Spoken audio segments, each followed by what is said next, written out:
What's good, YouTube? It's Nas, and we back with another video. Road to 300 subscribers. Of course, we're gonna keep going every day. But I was thinking about a video idea, and I just thought, where are the All-Stars from the 2018 draft class? Because obviously, we know now that 2018 was a very stacked class, and at the time, I think people knew it. It was Ayton, Bagley, Luka, top three, but obviously, Ayton and Bagley didn't seem to pan out like the Kings and the Suns obviously wanted them to. But let's just get into the All-Stars. Starting off with the number 3 pick, which was Luka Doncic, and I'm pretty sure Suns fans regret not picking Luka years down the line, because imagine what a Booker and a Luka dynamic duo would look like. They would probably have a ring, and that ring would be the 2021. But in the 2018-19 season, Luka averaged 21 points per game, 7.5 rebounds, and 6 assists. His second season, he became an All-Star. He averaged 28, basically 29 a game, 9.5 rebounds, and 8.5 assists. He led them to the playoffs right after Dirk retired, and Luka showed that Dallas has another savior, because as we all know, Luka was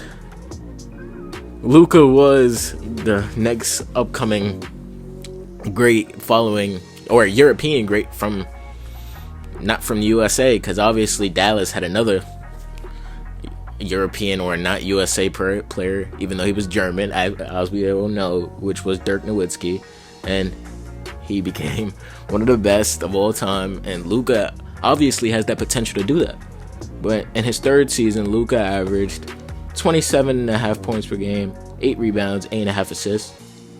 His fourth season, Luka averaged 28.5 points per game, 9 rebounds, and basically 8.5 assists. In the 2022-2023 season, he averaged basically 32 points per game, 8.5 rebounds, and 8 assists.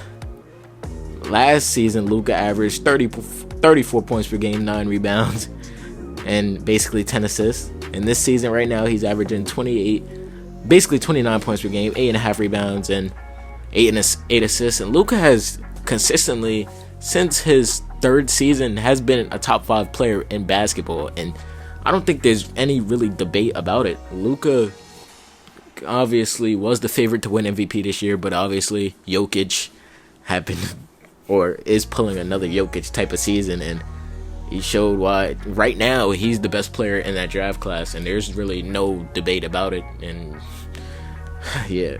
But the next All-Star we're going to cover is Jaren Jackson Jr., which was the pick after Luka Doncic for the Memphis Grizzlies. And Jaren has only made one All-Star appearance, I'm pretty sure, or one or two. But he's most likely going to be an All-Star this season, next to Ja Morant, and them two anchoring the Grizzlies is just crazy, because Jaren can score in the post, he could take you off the dribble, even though the shot looks a little funky, but he's a defensive threat. As we all know, that's what Jaren is, and that's what he made his All-Star appearance off of.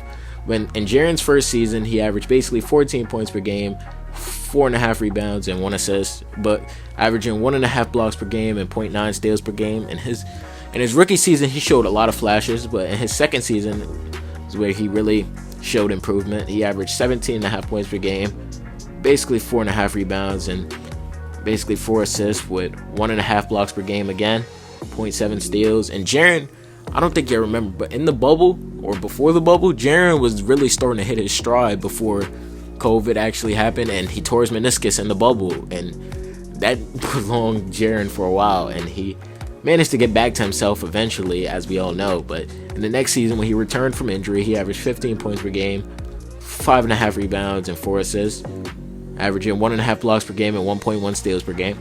In the next season, where he made it, I'm pretty sure he made his first All-Star appearance, or it was the next season, but this season he averaged 16 points per game, basically 6 rebounds and 4.5. One steal, 2.5 blocks per game, and 0.9 steals per game. But in the 2022-2023 season, I'm pretty sure this was his All-Star season, he averaged 18.5 points per game, 7 rebounds, and 1 assist, with averaging 3 blocks per game and 1 steal per game. But this was definitely his Defensive Player of the Year. Season, because obviously when I'm just saying the stats, it was averaging 4 blocks per game and 1 steal, or whatever you want to call it. But in the next season, last season, he averaged 22.5 points per game, 5.5 rebounds, 1.5 assists. Or no, he averaged 2 assists this season, averaging 1.5 blocks per game and one steal per game. And this was Jaren's best offensive year so far. But right now, or in this current season, Jaren is averaging 22 points per game, 6 rebounds and 1 assist, going along with 2 blocks per game and 1.5 steals per game, which I said Jaren is most likely going to be an all-star this season, and I see nothing wrong with it. But going into the next pick, which is crazy, 3 straight all-stars, going with Trae Young. He was the 5th overall pick for the Dallas Mavericks. Obviously, they were traded. Luka and him were traded, and they're always going to be compared to each other because of that draft night trade, but it's not really a win or lose situation, because obviously the Hawks got who they wanted. He ended up being an all-star, and the Mavs got an all-time great. But in Trae Young's rookie season, he averaged 19 points per game, 3 rebounds and 8 assists. His next season, his second season, he was an all-star just like Luka. He averaged 29.5 points per game, 4 rebounds and 9 assists. And this season, Trae really took over, bro. It showed all the draft analogies that were just completely wrong about it. They was just completely wrong about everything they said about Trae. He's efficient, he can't pass the ball, he won't find a way to score at the next level. And Trae managed to shut all the doubters up and proved why he was one of the best point guards in the league, he was top 5 in points and assists. Even though the Hawks were terrible, they came back the next season, 2020-2021. He averaged 25 points per game, 4 rebounds and 9.5 assists. And they made the conference finals this season. So if you want to talk about Trae Young not being a winner, you got to bring up this season, because obviously he won this season. But in the 2021-2022 season, Trae averaged 28.5 points per game, basically 4 rebounds and 9.5 assists. In the 2022-2023 season, Trae averaged 26 points per game, 3 rebounds and 10 assists. And he finally cracked the 10 assist mark, and he hasn't looked up since. But in the 2023-2024 season, last season, Trae has averaged 25.5 points per game, 3 rebounds and basically 11 assists per game. And this season so far, he's averaging 21.5 points per game, 4 rebounds and 12 assists. The efficiency is down, yes, but the playmaking, obviously, we know that's Trae Young's best attribute. The playmaking is his best attribute. He's 6'1", he knows how to get his teammates involved. The growth of Dyson Daniels, DeAndre Hunter, and Jalen Johnson provides the help that Trae Young obviously needed. They got rid of DeJounte Murray, John Collins, and this Hawks team looks good, and they might be a playoff team this season. But next, we are going to go into the next All-Star from the class, which was the 13th or the 12th overall pick. But Shai Gilgeous-Alexander for the Los Angeles Clippers. His first season in LA, he averaged basically 11 points per game, 2.5 rebounds, and 3 assists, which was obviously a bad mistake by the Clippers to trade him, to say the least. I made a whole video about Shai, his involvement. But in the 2019-20 season for Oklahoma, he averaged 19 points per game, 6 rebounds, and basically 3 assists. He showed that he was improving dramatically, and he was one of the best young players in the league. But in the next season, when the Oklahoma City Thunder became his team, he averaged 23.5 points per game, 4.5 rebounds, and basically 6 assists. In the 2021-2022 season, Shai averaged 24.5 points per game, 5 rebounds, and 6 assists. In the 2022-2023 season, Shai averaged 31.5 points per game, 5 rebounds, and 5.5 assists.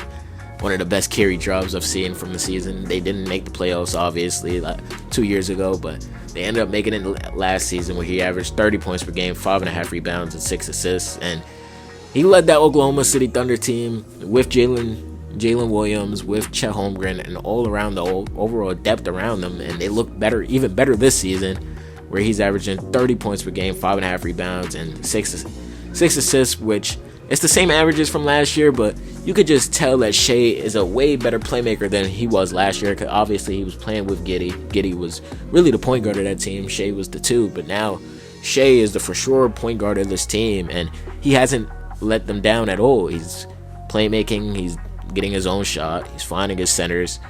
He still can't throw that consistent alley-oop, but who needs it when you're one of the best point guards or the best point guard in the league right now? It's between him and Luka, which they are in the same class, so you know.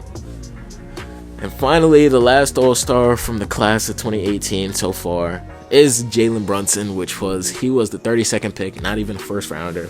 But Jalen Brunson, in his first year for Dallas, he was drafted to the Mavs. He averaged 9 points per game, 2 rebounds, and 3 assists. In the 2019-20 season, Jalen Brunson averaged 8 points per game, 2.5 rebounds, and 3 assists. In the next season, his third season, Jalen Brunson showed some improvement, as we see from the stats. His minutes started to go up, obviously, to 25 minutes per game, and he averaged 12.5 points per game, 3 rebounds, 3.5 assists. In the 2021-2022 season, when Brunson finally broke out, he averaged 16 points per game, 4 rebounds, and 5 assists. And these stats in 2021 for the Dallas Mavericks don't say enough what Brunson did this season, because I literally watched this playoffs when Luka got hurt. Jalen Brunson put them on their back, put his team on his back, literally, and he became the best player on the court no matter what, versus a great Utah Jazz team and Donovan Mitchell, Rudy Gobert, obviously. And Brunson stole 2 or 3 games from them, and that obviously led to the improvement in New York, which was his first season when he averaged 24 points per game, 3.5 rebounds, and 6 assists. He wasn't an All-Star this season, but he followed that up with a 28. He followed that season up last season where he averaged basically 29 a game, 3.5 rebounds, and 6.5 assists, and this became his team. He stole this team from Julius Randle. He was obviously named the team captain this team captain this season. Julius Randle was obviously shipped out to the Minnesota Timberwolves, and Brunson took over this team within a 2-year span. And it's just crazy that he fell to 32. There was a lot of good talent in this draft class, but this season right now, Brunson is averaging 25 points per game, 3 rebounds, and 7.5 assists. And he took a pay cut to stay in New York, so shout out to Jalen Brunson, because New York is going to have a superstar for a very long time. But needless to say, the draft class has had a lot of talent.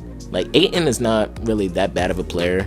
They got Colin Sexton, Mikal Bridges, who's on the Knicks right now. They got Miles Bridges, Michael Porter Jr., which great third option for the Nuggets. Dante DiVincenzo, even though he's having an off year. Kevin Huerter, even though he's having an off year. Grayson Allen's a good role player.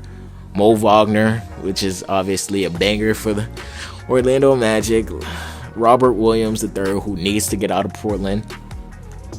Mitchell Robinson, which is on the Knicks and he's hurt right now. Bruce Brown, which is a great role player that needs to get out of Toronto.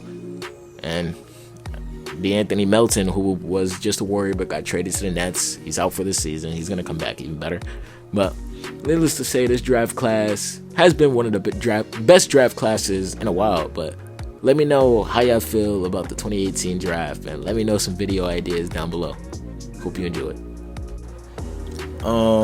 I got some videos right here. If you enjoyed this video you just watched, video on the right and video on the left, and click on it.